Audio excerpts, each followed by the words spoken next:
big system, passive algorithmic entitlement, and data injustice in urban childhoods.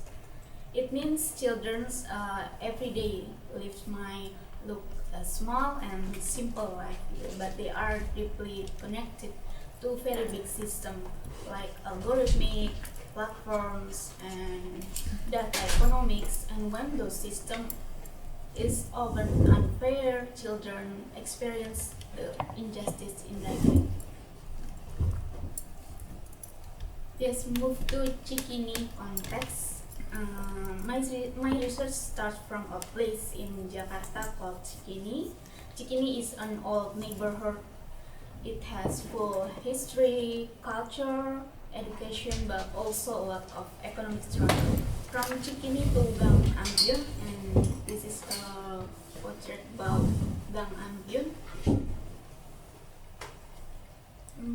Gang Ambyun is there's a small alley in Cikini, and it's crowded with a narrow space, but also very alive because Gang Ambyun is strategic to pedestrian. This is where children live and spend their time, surrounded by devices but without safe physical play spaces. And my research asked three main questions. How do AI-driven platforms shape children's leisure, rhythm, and aspiration? What form of digital inequality and data injustice emerge in dense urban settlement? And how does this challenge dominant smart city narrative in the majority world? In the context of internet and children in Indonesia, Indonesia is one of the largest internet users in the world. 221 million people is user internet. But here's something important: many of these users are children. Even babies under 1 years old already use phones. By age 5 or 6, more than half of children use internet. And many of the heavy users actually come from low-income families because social media feels like the cheapest entertainment they can get. And this is what I call passive algorithmic entitlement, in which children became entailed in the algorithmic system. It means that children are not really choosing what they want, but the algorithmic are choosing for them. That people often, without realizing it, get caught up in how algorithmic work. Entitlement in this means being caught in something complicated. In my research, it means children are caught in algorithmic cycle like autoplay or platform social media and recommendation that control their time and attention. Let me give a simple example. Imagine a child in Gang Ambyun. She just wants to watch one short cartoon video after school, but as soon as the video ends, the platform starts another video and then another video. She never has to press play. And what happens? Suddenly 2 hours have passed. The child is still sitting with the phone while the algorithmic has already chosen everything for her.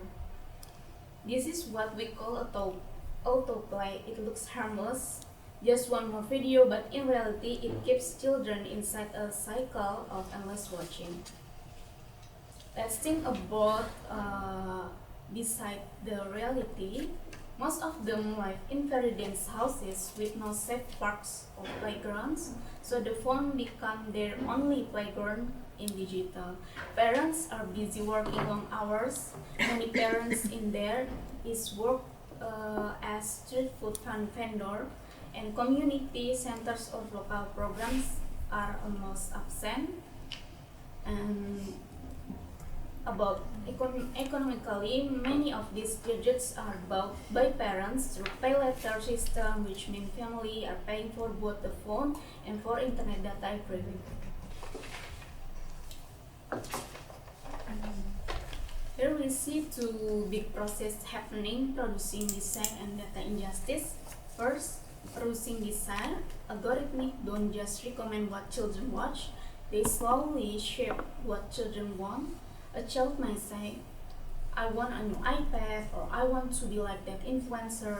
These are reflections of a culture that platforms are continuously producing. Second, data injustice. Every click, every second of their watch time, every reaction, they all create profit for global platforms. Children's attention is turned into money, but the children themselves get nothing in return. They don't receive digital literacy training, they don't get access to quality educational content, and there is little protection for them in these digital spaces. So if we put it simply, child, attention and data, and last platform profits. And the flow stops, the platform profits, nothing flows back to the child. This is why I call it an injustice. Their free time, their imagination, aspirations are colonized by platform logic, while the benefits are extracted upward to companies, not downward to the children or their communities. And inequality in comparison, for middle class children, digital life looks very different. They often have access to libraries, safe playgrounds, and after school activities, even makerspace where they can learn coding and robotics.